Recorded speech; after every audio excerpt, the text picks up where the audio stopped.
Let us talk about self-assessment of the nature of your alimentary tract, or Koshta as it is said in Ayurveda. Why should we do this analysis?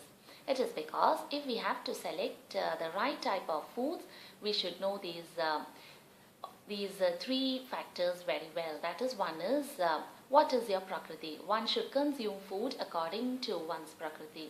That is, the food shouldn't cause an imbalance in the body. Second is the quantity of food is very much dependent on the functioning capacity of your Agni. So is the case with the quality of food.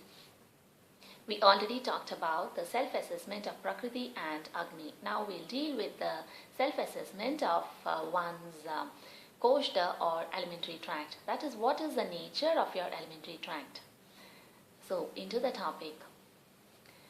If a person has hard stools, that means the Koshta or the alimentary tract can be known well with just by observing the nature of one's stools. That is, based on the consistency and the frequency of motions that is passed on a regular basis, one can analyze the nature of one's alimentary tract. If a person passes hard stools not regularly, that is once in a day or once in 2 days, once in 3 days, and it is nothing but hard alimentary tract. That is, it is called Kruda Koshta in Ayurveda. It is usually associated with an imbalance of Vata dosha.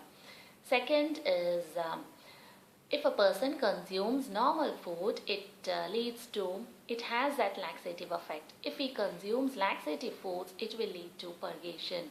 That is, everything is multiplied. These persons have very soft alimentary tract.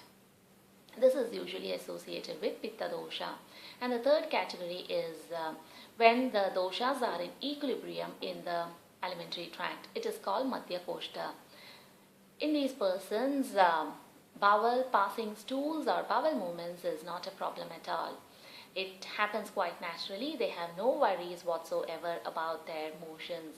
So that is it in brief about the self-analysis of your alimentary tract. We will shortly deal with the remedies when there is an imbalance of Vata, Pitta and Kapha doshas in the body.